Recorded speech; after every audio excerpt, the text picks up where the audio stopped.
Today we've got a really special guest with us, a good friend of mine, Camper Christina. She's going to join us, answer some questions about canoeing, backcountry camping, going out in the wilderness, enjoying solo camping, and what it's like to be a YouTuber and enjoying all those facilities. So I'm going to join her in on the chat here. If you do have any questions, we are going to try and keep an eye on the feed to make sure that we're picking those up. So please fire away, and this will be posted to YouTube later. I'm sure Christina will probably share it on her page as well, and her YouTube. So let's get right to it and bring her in. Christina. Hi. Hello. How you doing? I'm good. How are you?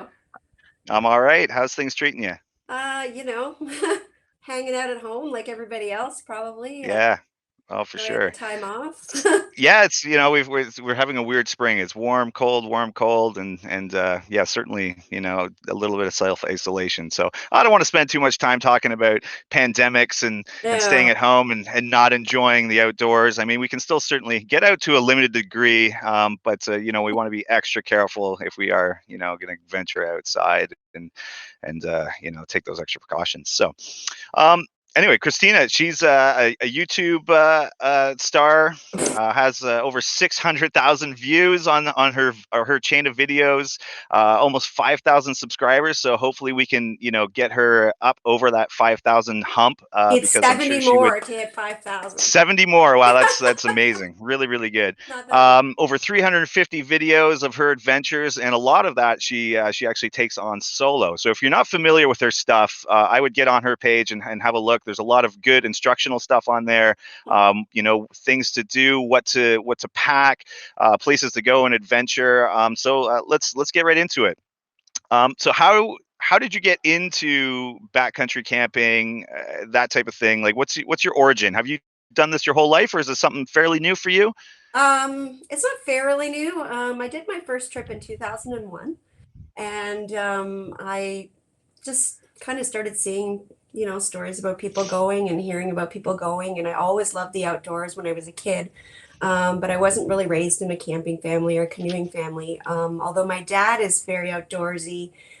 He used to go fishing and stuff in Temagami way back when, and stuff like that. So when I was little, we used to go up north a lot, and I never forgot the smell, and just being out there and in nature and the trees and the animals. And so in 2001, I did my first backcountry trip with a boyfriend, who we did a bunch of trips together in the next 2 years, and then we broke up. Yeah. And Where was your first trip? my first trip was in Algonquin. It was a 5-day trip through like Galari Lake, Whitefish, and Pog, all that. Hard. And I studied. I had never actually even paddled a canoe much before, so it was quite an adventure. Nice. But I learned as much as I could. I learned how many calories I needed to do the portages, and yeah, I was really, really anal about it. And I loved going. And I went, now and then in between there, but not as much as I wanted to because I never had anybody who would go with me. Yeah. Yeah, I mean, I'm a girl. My friends were raising babies and having families, and what? No bathroom, no shower. You're crazy. And so, although I went on trips in between that time, up until about 2015, I didn't really go as much as I wanted to at all. And Woods Canada had a contest to become a Woods Explorer. They were going to pay somebody to travel the Trans-Canada Trail for 5 months. It was like a big promo because they were, raising awareness to complete the trail for the 150. And I applied. Of course, I didn't get in. But then I kind of thought, you know what? I don't need to win a contest to be able to do this, right? Like I can just go and start doing it. So I started a blog in July of 2015, and that pretty much held me accountable because I'm kind of an all or nothing kind of person. So once I started the blog, I was like, I'm going to do a post every single week. And Nice. I did that for 4 years, I think it was. I actually stopped working on the blog in January of last year because a year after I started the blog, I started the YouTube channel. And I love making the videos a lot more. Yeah, Love yeah, doing both. I really love writing. I've been keeping journals since I was a kid, and I've always liked to document stuff and write stories. And I decided to keep going with the videos because it was just too much. I work a full-time job, I go out, every other weekend, all year long, and making videos and taking pictures and Instagram, and it's just a lot. It's a lot of work. So I had to step yeah. back. It's hard to find that balance, right? And you at the same time, you don't want your outdoor adventures to become another job. As much fun as it is, it can, Right. I'm sure there's a feeling of burnout sometimes as well, right? So Absolutely. Yeah. And yeah, I want to give everybody my all. So like I don't yeah. do it half-assed, right? Right on. Yeah, right on. So you mentioned that your first trip was going out with your father, up into Temagami and stuff. Is that where your love for the outdoors kind of stemmed from? Do you Oh, feel? sadly, I didn't go to Temagami with my dad. Temagami is new for me as of Okay. 2 years ago. But no, we used to go to a cottage up on Green Lake, I think it's called, and it's outside of Algonquin Park. Hmm. And we would go there for a week or two every summer for a couple of years. And I think that's where my love stemmed for sure. We used to get up in the morning and pick blueberries for our cornflakes and, just run around out in the bush and the trees. And I mean, there were Nice. bears there and animals. It was Yeah. great. Yeah. Yeah, yeah. My love for outdoors certainly stems from my parents. I remember going on canoe trips and kayak trips with them as a young lad, and also my stepfather would take me out on these grueling hikes that I absolutely hated at the time. But I look back at it now, and it's some of my best memories for sure. So. Nice. Um, another question: do you have a preference, as to camping on rustic crown land or within, a more maintained provincial park?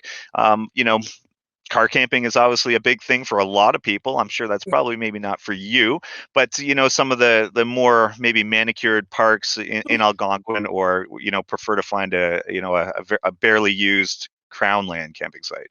It varies for sure. There are weekends where I do car camp Hmm. sometimes, and I do car camp in the winter, mostly at New Lake. I like to go where there isn't anybody. I like to Hmm. be out in nature by myself and alone, preferably, which sounds kind of funny, but once you start going solo, you really enjoy just being able to do whatever you want whenever you want, and especially filming and stuff like that. It can get tricky with people on trips and stuff because you have to do a portage 3 times to get the footage or whatever. But yeah, I really like, I wouldn't say Crownland specifically, but it just has been that way because it just seems to be the most isolated places that I can find as of Yeah, late. yeah, Especially Temagami, it is only 15% of the park is protected. 15% of the area is protected by provincial parks and crown reserves. So, there's a lot. It's over double the size of Algonquin, right? So it's for great sure. to be out there and just be all by yourself. I don't know what it is about it, but it's just something about knowing you're the only one out there. I just love it. I love it. Nice. Well, so speaking of solo stuff, so what's like a number one tip that you would have for somebody who's wanting to challenge themselves and get into doing some solo style adventure, whether it's canoeing or kayaking or even hiking? I think the number one tip is to go slow. Start slow, and I would say the number two, right along with that, would be take courses and get education. Hmm. Um, you know, Going by yourself is a big deal. And I think that you just need to take baby steps and don't just kind of jump into it. I've known a few people who have gone and done these crazy trips and like right from scratch, and they didn't have a good experience and it turned them right off. So Right. take your time. I started out going for walks around the block in Niagara Falls when I lived there, and just going on day hikes, and Hmm.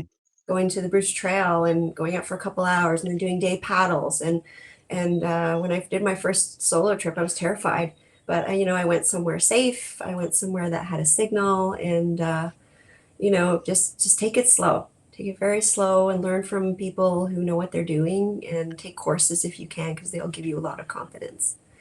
Nice, nice. What is there something that you wish you knew when you first started?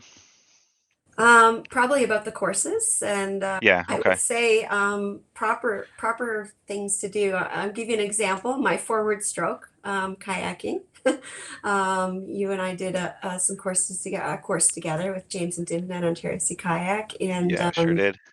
my forward stroke. I failed my forward stroke. I had to go back 3 months later and show them that I could do it correctly because I actually did take a basic course like way back when in 2004.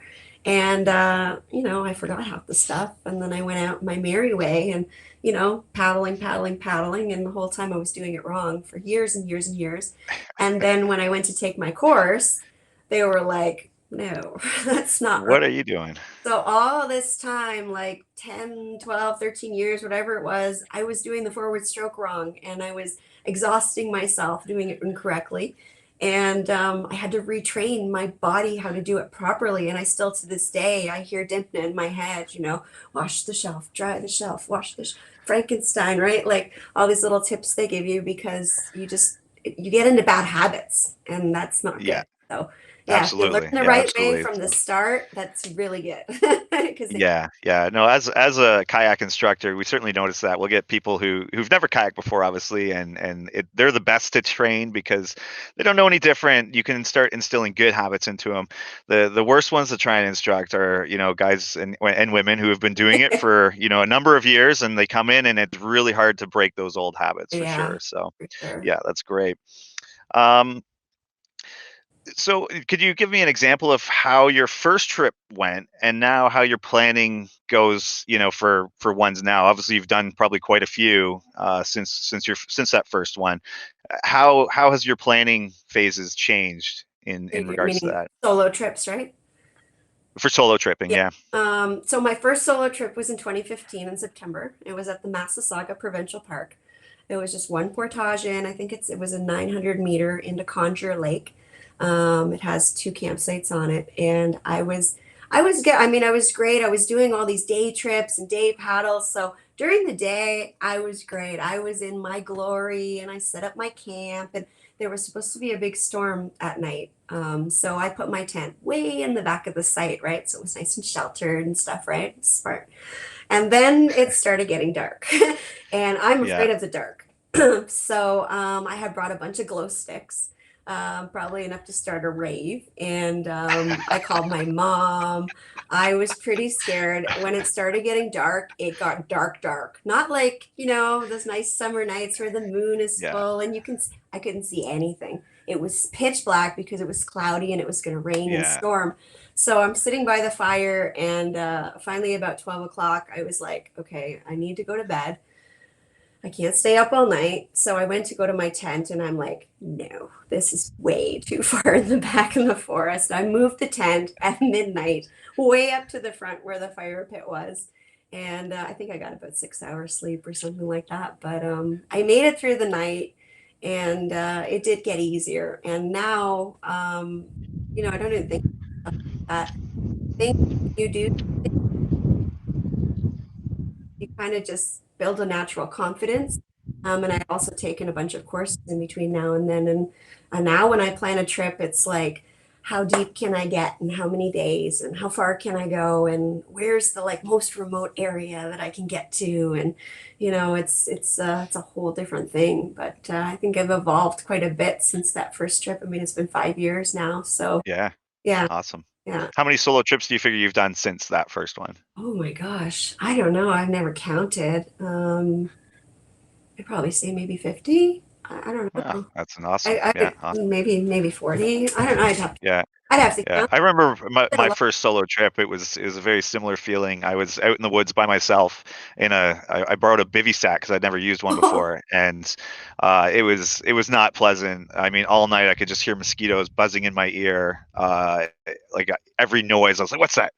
What's that?" I don't think I slept at all. It was brutal, but I did enjoy the solitude of being out there by myself and going at your own pace and kind of doing what you want to do as opposed to what the partner or group wants to accomplish. So Yeah, it's great. great. So you obviously do a lot of talking and speaking events, and I think recently Temagami has become a very become very close to you. Why is that? What's going on there? And what's so special about that region that attracts you so much? Um, so Temagami was one of these unknown beasts to me. It was like how do they say it, black is the new pink or whatever. Like a couple of years ago, everybody was going to Temagami, and I knew nothing about the place. I would try to figure out where to go or how to go, and I was clueless. So I got in touch with Temagami, and started talking to Tierney and a bunch of people who are part of that crew, and getting some advice on how to get in there and where to go, and picking up a map and just learning about the area. I love it because it's massive. It's 16,000 square kilometers. It's over double the size of Algonquin Park, and what I found out after a certain amount of time is that it's only 15% of it, as I mentioned earlier, is protected, right? And like Hmm. the rest of it is just crown land. There's logging going on. Not that there's anything wrong with that, but I know it has to be done. But the way that I've been told that it's been happening and stuff like that is really upsetting to me. And it's such a beautiful area, and it's just so unprotected. And I just thought, you know what, if there's anything I can do to help this area get more protected and stay how it is, I'm going to do whatever I can to do that. So last For year sure. at the Outdoor Adventure Show, I decided that I was going to do my next presentations on Temagami, and I spent all of like, I wouldn't say the entire 2019, but most of 2019 exploring the area and tripping there. And every single trip, I just fell deeper and deeper in love with that place. I never see anybody there. It's just natural nature, it's raw, it's remote, and it's just beautiful. It's just stunning. Like when you go Yeah. there, like, uh, I love it there. It's And I it's certainly a pretty rugged part of our province, when it comes to camping. yeah. I've done a couple trips up there. It's been a long time, but I just remember vicious portages and black flies and To keep the people away. just but raw beauty, just like you said. I mean, it's an absolutely amazing place to go visit. So if people want to learn more about what's happening in Temagami right now with the logging and what they can do maybe to help, where would you refer them to? Friends of Temagami for sure. Okay. Friendsoftemagami.org. You can Hmm. find their link on my pages or just send me a message. They're a great organization. It's all volunteers. And, they do what they can to keep the trails maintained, the main ones and stuff like that. But Hmm. it's a hard fight fighting the government is not something that's easy, obviously. And I think right now, I don't know what's going on there, but there's a road going in through Solus Wildlands, and that's heartbreaking. There are Hmm. places that I might never get to, especially right now, because we can't get out, and that road might go in before I even get a chance to explore it. So it just kind of, I don't know. I think that there's some places on earth that just need to be the way that they are, and so Yeah, people can enjoy them, and your kids and their kids can go and see a wild animal in nature and not have to go to the zoo, stuff like that. absolutely. Yeah, absolutely. Nice. I did have a question from Sandra, just asking if you would recommend any quick routes without the vicious portages, or if you could direct her to a resource on where she could probably pick a route for about 4 days or so. Yeah. Sandra, that's a great question. I think Sandra, you guys sent me that question. Sandra said she was going with about 4 or 5 ladies. Yep. And I think that a good area to go, if you've never been to Temagami, would be Wolf Lake. So the axis is Matagamacy. I actually did a loop through that area, but you don't actually have to do the whole loop. I would go through, it's a beautiful paddle through Matagamacy. Can't remember how many kilometers is, maybe 10 or 12. And then there's a couple of like 300-meter portages. They're not massive. You'll go through Paradise Falls area, which is just beautiful. I actually didn't get to go there on my first trip because I couldn't find it. I went back on a trip in September, and then ended up someone showed me where it was. So absolutely beautiful there. People go swimming there in the summer, I guess. And then Wolf Lake is just gorgeous. There's beautiful, like the quartzite cliffs, and the scenery is great. You could probably go all the way up to Chiniguchi if you wanted to. Most of the portages up to there are pretty decent, and they're not too bad, 300, 500 meters, and beautiful area. And again, like I was there, I think on a long weekend, and I didn't see anybody. Nice. And then they could just kind of head back instead of going through the rest of the way, because after that is the portage of mud, which probably isn't something they might want to do, but Is that the suck mud portage? Sucky Muck, yeah. The sucky muck. It's between Chiniguchi, McConnell Bay, and Laura Lake, and Yeah. there's about 200 or 300 meters in the middle. It's just deadly, like you Ugh. sink right up to your waist. So Yeah. I think it took me 2 hours and 15 minutes to do it, and it's an 800 or 900 meter portage. Wow. So yeah, it's pretty tough. But Sandra, if you want, like, just send me a message, and I can connect you with FOT if you need some more help, or if you have any questions about that area, I can definitely give you some information. Thanks for Wonderful. that. And so another big thing that you've recently got into would be the winter camping. Yes. So tell us a little bit about that. What inspired you to want to get out and camp in the winter? The blog. Yeah. Okay. So I am Camper Christina. I named myself Camper Christina. And then my first year doing the blog in 2015, I was like, well, now I'm turning into Hiker Christina, because I had done a trip, I think it was 2002 or 2003, when I was going out with the boyfriend at the time. And I did a Thanksgiving trip to Algonquin, to like the Acre area there. Beautiful, absolutely beautiful there. And it was -5 overnight, and I nearly froze to death. I am a cold person. Like, I have an electric blanket on my bed. I use it almost all year long. I have a -40 extreme Marmot bag that I use almost all year long because I get really cold at night. And so I had these Jack Wolfskin bags that I bought for my first trip, and they were rated -5. But an important lesson: don't get a bag for the rating of the temperature outside. Get it for the way you Absolutely. sleep. Yeah. So once I got my new bag, that was all resolved. But anyways, we're going back to winter. Sorry. So I needed to camp. I needed to keep camping, and I hate the cold. I hate winter. I love doing stuff. I love going out snowshoeing and all that kind of stuff, skating. But I didn't want to sleep outside in the snow. So I started at Mew Lake. Bunch of people there. They're great. Mew Lake is a great place to start winter camping for anyone who wants to go. The camping family is there, and a lot of seasoned people go there, and they help you. I started out camping in a summer tent with a space heater, but I made my teepee, which was my first hot tent. And I was scared to sleep in it because I didn't know it was going to keep me warm. So I slept in a summer tent, and it was the -42 weekend, which is the second or third time I'd winter camped. And my space heater went out, and my Oh water dear. bottle froze over. Yeah. But once I went through that weekend, I was like, anything is easy after this. So That's cold. Yeah. yeah, so I built the second hot tent more for backcountry because that's my thing.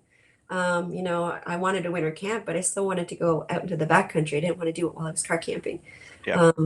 Sometimes winter camping is different, right? You go to the campground, it's very quiet. There's not like people out by the campfire with the radios blaring and drinking. It's a more kind of a subtle crowd, and it's a lot more quiet and peaceful. But there's still times where it gets busy and it's loud and noisy. And so my teepee weighs, with the stove, 101 pounds. It's got 9 steel poles. It was a great invention. I love it. It's made out of painter's drop cloth, but Nice. it was so heavy. So I Yeah. went on a backcountry trip. There's a campsite by Mew Falls there, and I went with a friend, and I tried to carry out most of the gear by myself, and I was just kind of like Titanic, right? I was just sitting there like this with the sled, and I wasn't moving. And so that day I knew I had to make tent number 2, which was like it's an 8.5 by 8.5 pyramid style tent. And Yeah. it's made for the backcountry and for me to be able to take it. And so then I got to Nice. go on some backcountry solo trips, and that made me really happy. And then in November, I got friends that want to come with me and they don't have a tent. And so I made a bigger one. So now I have Nice. three, but I get to stay warm. And that's the thing with hot tenting. It's so great because you can do everything you like to do during the day. You know, you go out in the freezing cold and you can snowshoe and follow tracks in the snow and hear the silence of the winter. And but then at nighttime you get to be warm and have a nice fire. So you jumped into the term of hot tent. Yeah. So what is a hot tent in comparison to a cold tent? The hot tent has a wood stove inside of it. Most of them are made out of canvas. There are other materials that you can use, but I think originally they started with canvas. Mine's made out of painter's drop cloth, just from like the hardware store, so really, really cheap and easy to make.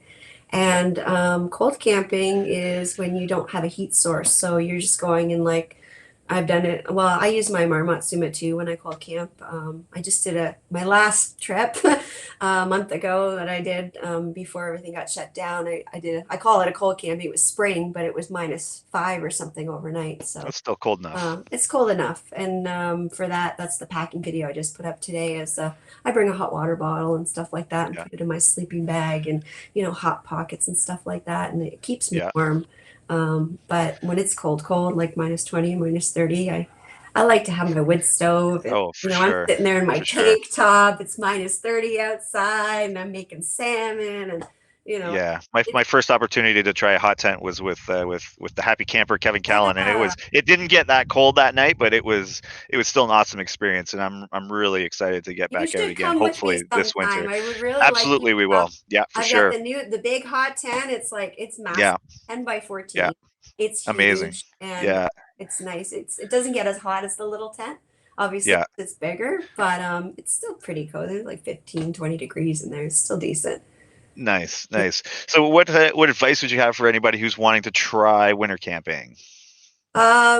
Start small, right? Go to Mew Lake, educate yourself, learn as much as you can. Mew Lake is great because they're open all year round and they have hydro sites there, so you can bring a space heater.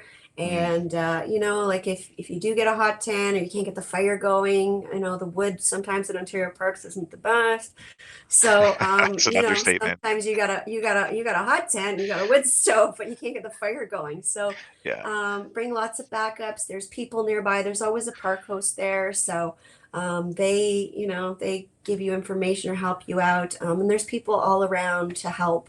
There's heated bathrooms in case you get stuck. There's a warming tent. So I would start there. That's where I started. Meeting knowledgeable people. So many outdoor people help you, invite you into their tents, show off their setups. Like right. Family Day weekend, they have a big event where I've Hmm. demoed my tents the last, I don't know, 5 years or so. I think I missed a year because I had a concussion, but I have my tents there set up. People, you can come walk around. They have demo days. You can walk around and look at different setups and really get a lot of information before you start. And again, start slow, take your time, do it in your backyard first, get comfortable with it so that you don't get your dangerous situation.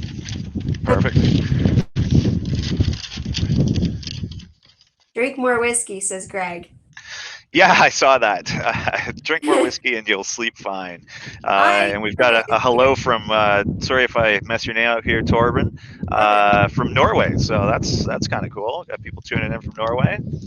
Um, so you said that you made your own hot tent. So are you do you sew? Are you an active seamstress by any means, or you just um, found plans, or you just make your own plan and go for it? I'm crafty. Yeah. I'm just one of those people. I'm a Pisces.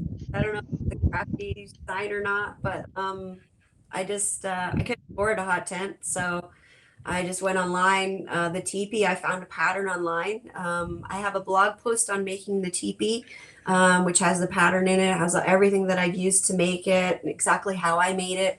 Again, wrong way, right way. I don't know. I just do what I do, Yeah. and it worked for me. So, Good. and I also have two YouTube series on both the solo backcountry tent and the bigger hot tent. So, you can pretty much go step by step. The solo of 8 by 5, 8.5 by 8.5 is just a pyramid. It's four triangles, Yeah. sewn together, and the bigger tent is two rectangles and two triangles. Like it's very very basic.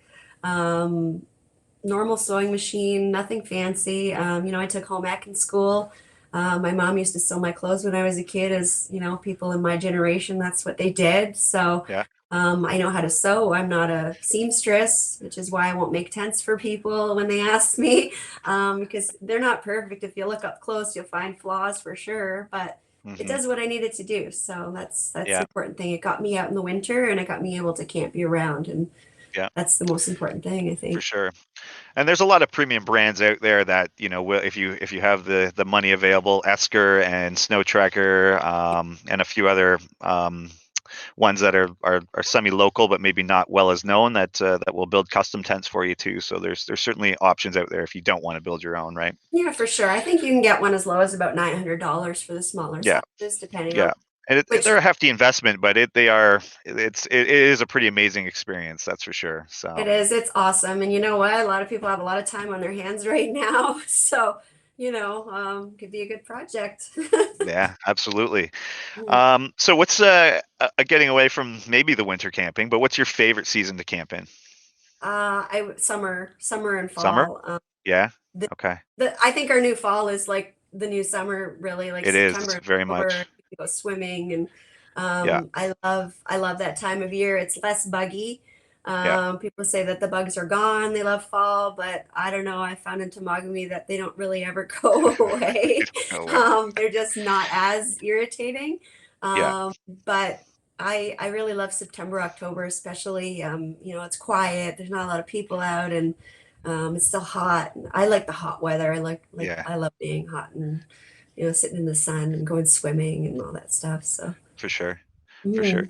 mm, Did you have a secret spot that you want to share with us, or maybe yeah. without without going into too much detail, maybe where it is, but do you have a spot that you love to go to, or are you kind of always looking for new spots?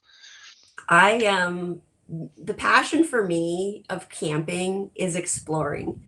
I love to explore new places. So like, a lot of people are like, oh, I have a lake in the back of my house where I live in Muskoka, and I take people out on some Facebook walks and stuff every now and then because of what's going on, help people get outside virtually at least. And they're like, you should camp in your backyard. And I'm like, no, it's not. I don't enjoy, I don't hate it, but I don't love sleeping in a tent. That's not why I go camping. I go camping because I want to go places that I've never been before and see places that I've never seen.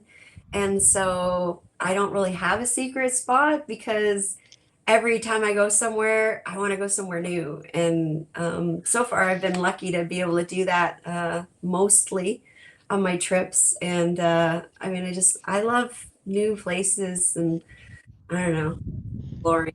That's the I do, I think, for me anyway. And sharing that Yeah. with people, I love that as well. Yeah. Yeah. So obviously Tomagami holds a special place for you, but is there any one particular trip or a very memorable one that comes to mind that you would share with us? The Ababa Loop was my favorite trip so far to date. And the reason is because it's the hardest trip I've ever done. Nice. I also like challenges, as you might be able to tell by now. So, I started off small in Massasauga, and, it's funny because Massasauga is now 20 minutes from where I live, which wasn't at the time, but and now I've grown to like go to these places where like I just want to get as far away and as far in as I can. And the Obabaka Loop was extremely difficult. I was faced with log jams that were like 4 and 5 feet high, and I was pulling all my gear, and this H2O canoe that I have over, which is strong as nails. I mean, that thing should have a hole in it by now, by the way I've been treating it and the places that it's been. Pulling it over log jams fully loaded, and every day it was just like, what's gonna happen now? I got an easy day today. No, no. Yeah. Full of surprises and challenges, and at the time you're just like, well, right, like, but then when Yeah. you're done, it's just that like, "Oh, I did it, like that was so awesome, like overcoming those obstacles, and being able to go to this place where a lot of people can't go, for various reasons. I love that. That was a great challenging trip, and so Yeah. beautiful too, the area, like just so many beautiful, you're all alone and you're like, wow, this is like you feel like you're in a movie almost or something. Like it's just so surreal, right? Yeah. Like just because Yeah. it's not something you see every day, you know, and it's just trees and animals and nobody. Like it's Yeah, just no, I agree with that. I find the trips I remember the most are generally the ones with the most adversity, and challenges. And at the time you're like, oh my God, this is pain. But then, when it's done, or even when the day's done and you get a warm meal in you, you're like, oh, what a great day, right? So yeah, exactly. certainly, yeah, certainly. Good stuff.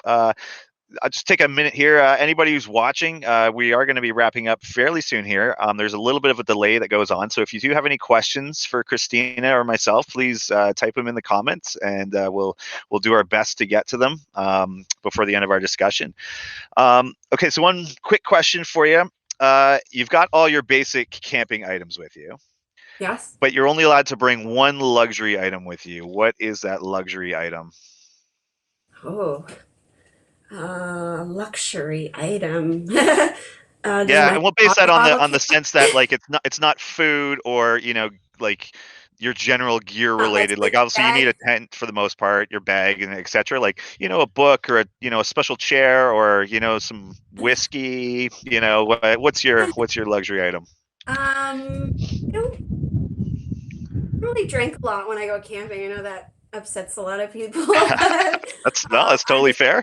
too tired by the end of the day. I think you have to get up and pee and Yeah. but I do bring books on my trips. Actually, this last season was the first time I've actually read some of them. I always bring a book on these trips for years and years, and I've never even cracked it open.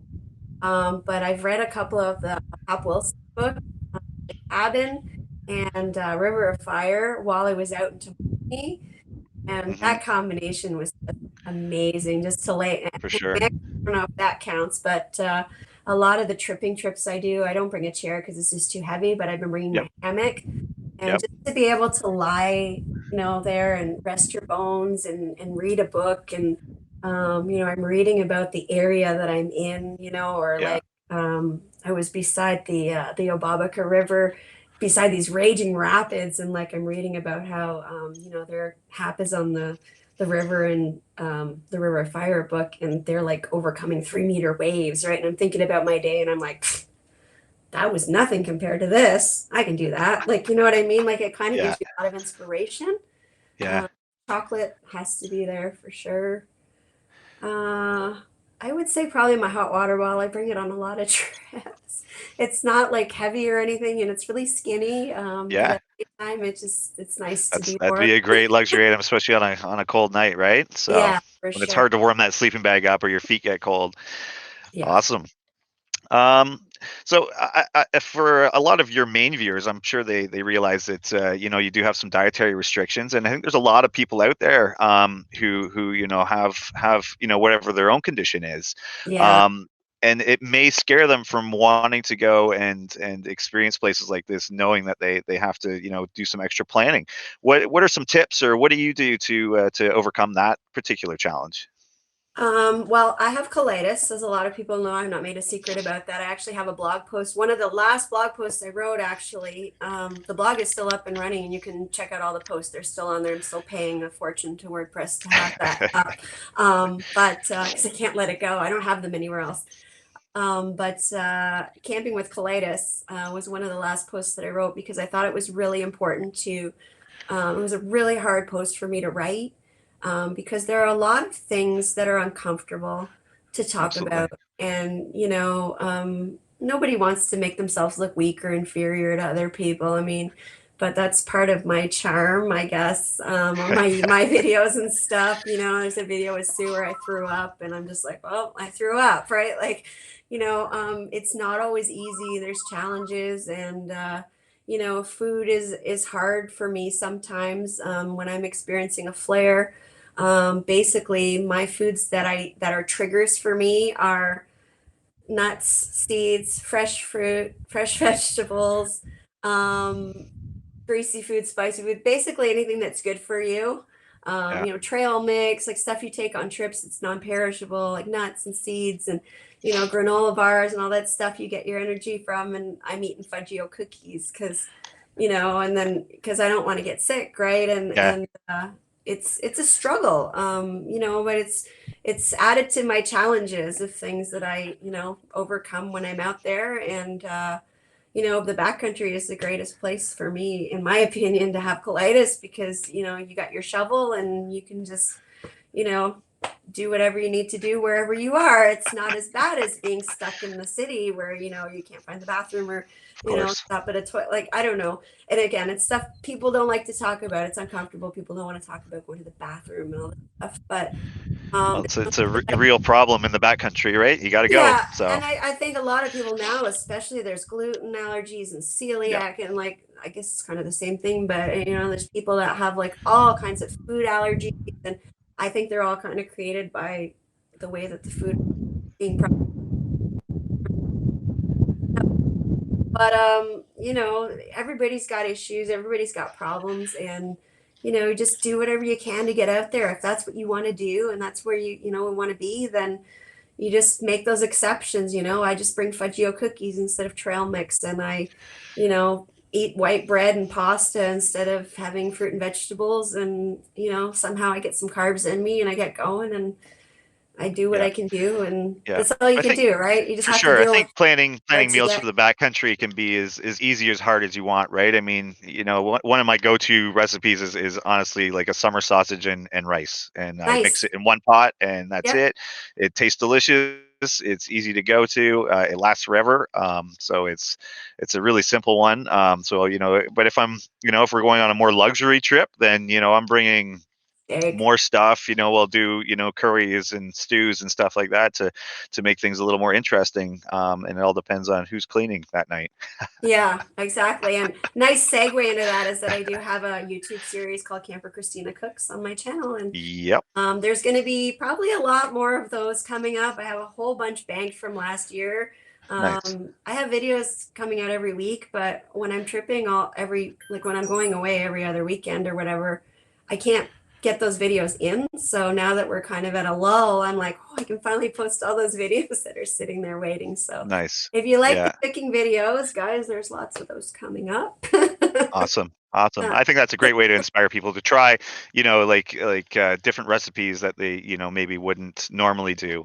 Because I certainly get stuck in, you know, in what I wouldn't say a rut, but certainly I have my go-to meals that are like, okay, you're having this and this and this, and it's the same way, you know, every trip. So yeah, that'd be really good to see some other videos of how people prepare and what they plan for, and then people can kind of adjust according to their own dietary restrictions or what they need, and in the sense of what to bring with them, right? So yeah, yeah. awesome. I've been using a lot of OTG meals too on like my canoe tripping trips. They're Yeah. a newer company and they're Canadian. Hmm. They're just Randy's trying to get off the ground and his stuff has been really good. Like, Nice. and they're serving like they're single size servings. Yeah. So you're not like opening this big, you know, backcountry's pantry or whatever. Right. You've got like what am I gonna do with a big bowl full of pasta, right? Like Yeah. I'm only Yeah. one person. I barely want to eat at the end of the day. I'm so tired. And so it's nice to Nice. have little And that's options. OTG meals. OTG meals, yeah, Yeah. they're Are they really good. like a freeze dried? Yeah, he's doing the freeze Okay. dried, and there's a lot of different options, and I think he's trying to get some vegan options and some gluten-free options Nice. too. So Yeah. there's stuff that I can eat too, and there's probably Yeah. stuff that other people can eat. So Perfect. I'm not sure what's going to happen with them, but hopefully they make it through this and Yeah. they're on the other Yeah, for side. sure. Yeah. So it's a well-known fact that you love canoeing. Maybe not so well known that you also love kayaking. Yes. I know you've done some kayaking trips. Now, what would be your criteria for choosing a kayak over a canoe or vice versa? I love kayaking. I started kayaking. That's how I started paddling. Because at the time there wasn't really solo canoeing like it, I'm sure people were doing it, but I didn't know about it. And so, Yeah. you know, if you went on a canoe trip, you just had to have another person. Like it was just that's how it was. So I was alone and, you know, waiting. And finally I said, you know what? This is stupid. I want to go paddling. I'm going to start paddling. I can get a kayak. So I got my first kayak in 2003, I think, Perception Tribute. which I still have. It's a beautiful Nice. little kayak. And now I have the Delta as well, which I love.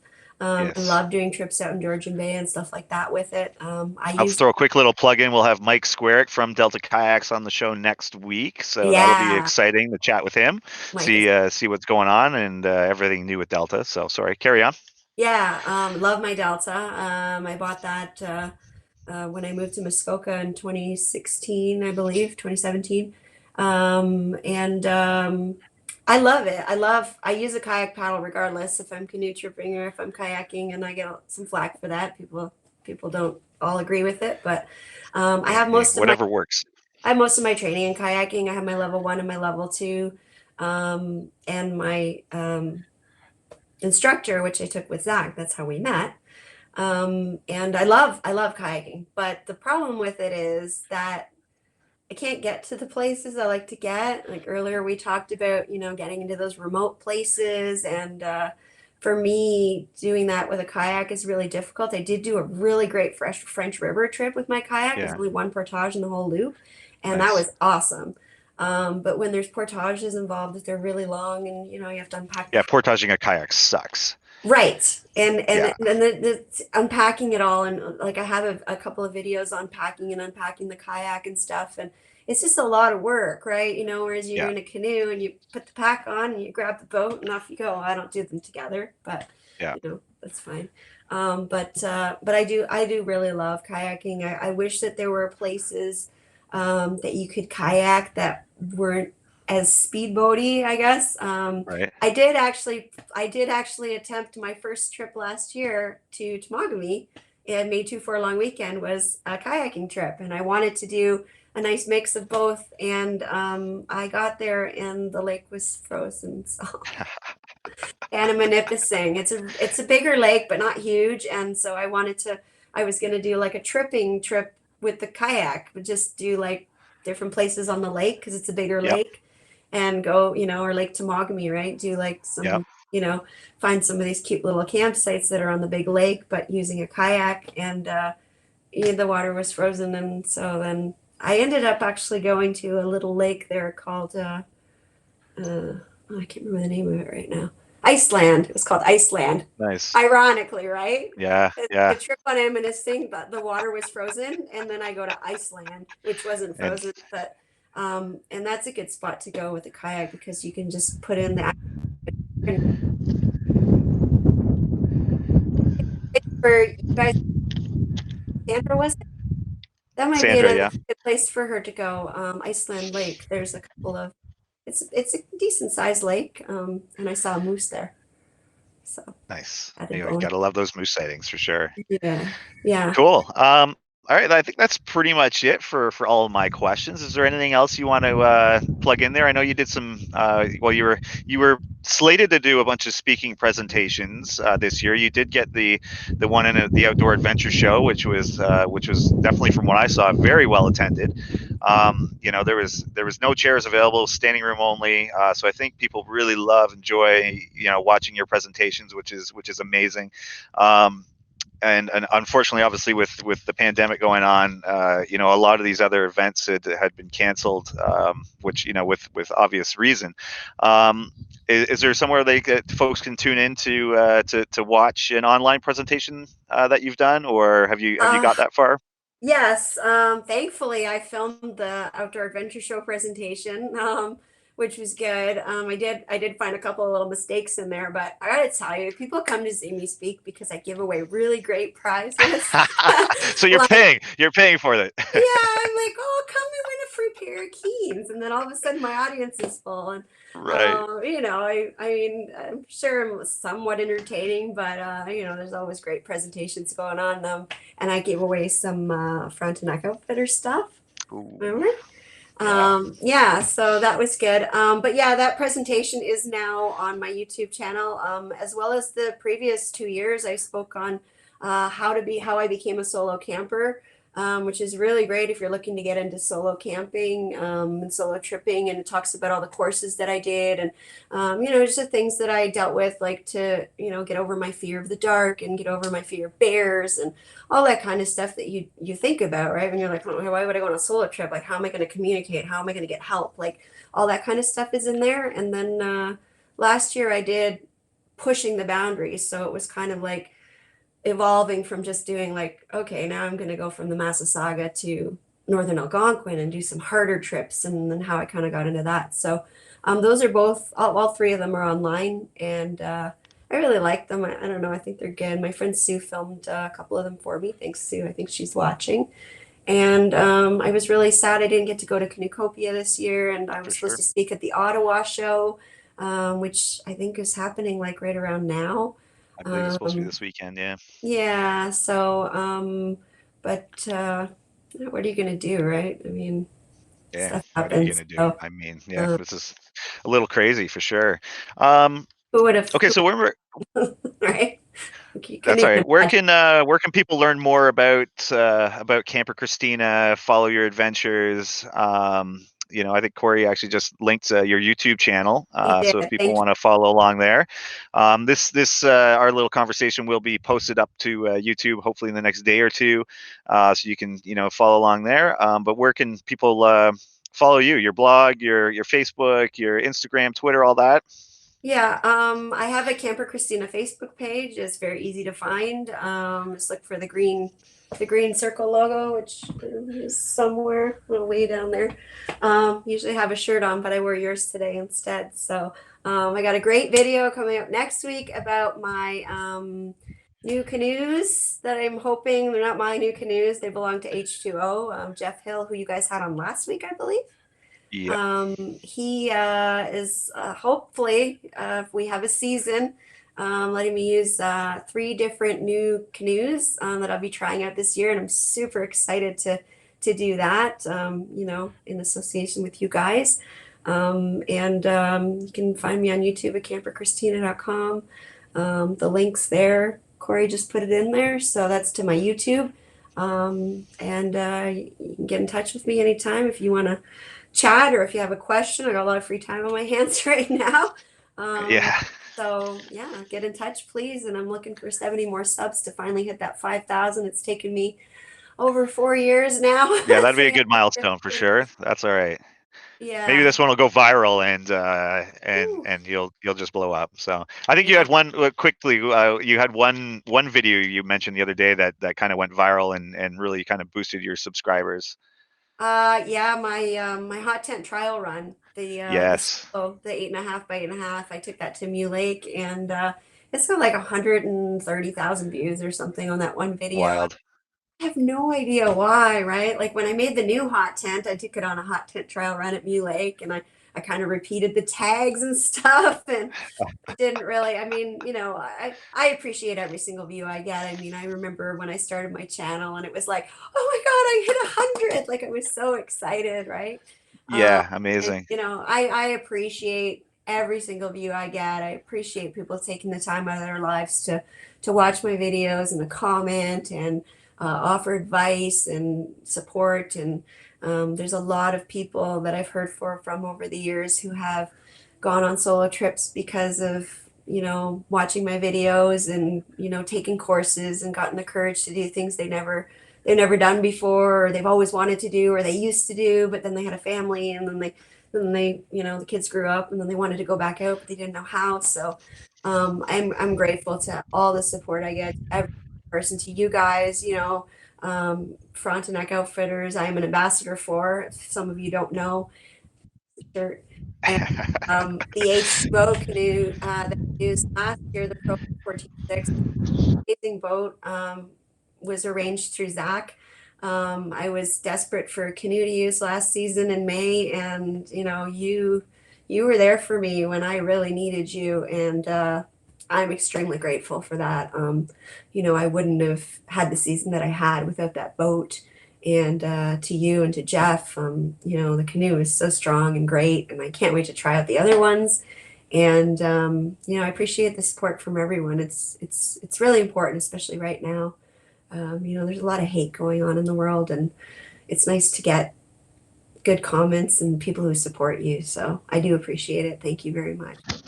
Oh yeah, no, my pleasure. I apologize if there, Corey let me know there was a little bit of wind noise going on in the background. The mic was cutting out. I had to do this presentation outside today. The sun's kind of shining, but it's a little windy. We have a 5-year-old inside being homeschooled, so it's things get a little rowdy inside. So I thought it was best if we deal with a little bit of wind noise instead of a 5-year-old screaming in the background. So I do apologize if there's any wind noise. Anyway, we've been going on for almost an hour here, Christina. This has been absolutely amazing. Thank you so much for spending the time with us. It was a lot of fun. Hopefully, some folks got something out of this. And like I said, we'll have this posted up on YouTube. You can find it. It'll be recorded to our Facebook page as well. So again, Christina, thank you. Thank you. Thank you so much for all your absolutely. support. I really appreciate it, and I appreciate your friendship. And if you guys haven't been to Frontenac Outfitters, you can't go right now, but when you can get out, check out their website. They've got great boats. They've got a lake back there, so you can try stuff out, which is imperative. If you're going to buy a kayak or canoe, make sure you test paddle it. And that's one of the reasons I love your place, because you can do that there. And it's important to see exactly what you're getting and feel comfortable in your boat. So I love that you have that. Yeah. And to keep in mind about just being open, I'll just toss this in here real quick. We are somewhat open to a degree. We're still answering the phone. We're replying to emails, Facebook messages. The website is obviously online. We are able to ship a lot of items, minus canoes and kayaks, but we're certainly open to talking about delivery for folks as well too, that are within a reasonable distance, that we can get a boat out to them as well. So that's always something to keep in mind. And I think we'll end this now. And again, thanks a lot, Christina. And hopefully we'll be talking to you soon about adventures as opposed to pandemics. Yes, I hope so. And I can't wait for the video next week on Mike from Delta Kayaks. Yes, I'm looking forward to that. That should be an exciting one. Yeah, right on. All right, Christina, thanks a lot. Thanks everybody for tuning in. And we'll have Mike Squarick on the show next week from Delta Kayaks. He is one of their head managers over there, talking about build processes, what's going on, what's new, and how they are getting by with everything that's happening. So we're really looking forward to that, and we'll catch all you guys next week. If you have any questions, comments for that show coming up, or if you have any questions for Christina, please feel free to get a hold of her directly. She's super friendly, loves to answer questions, and would be more than happy to answer for anybody. So we'll say goodbye to Christina, and I will wrap this up. Thank you so much for tuning in, and we'll catch you next time. Have a good weekend, guys.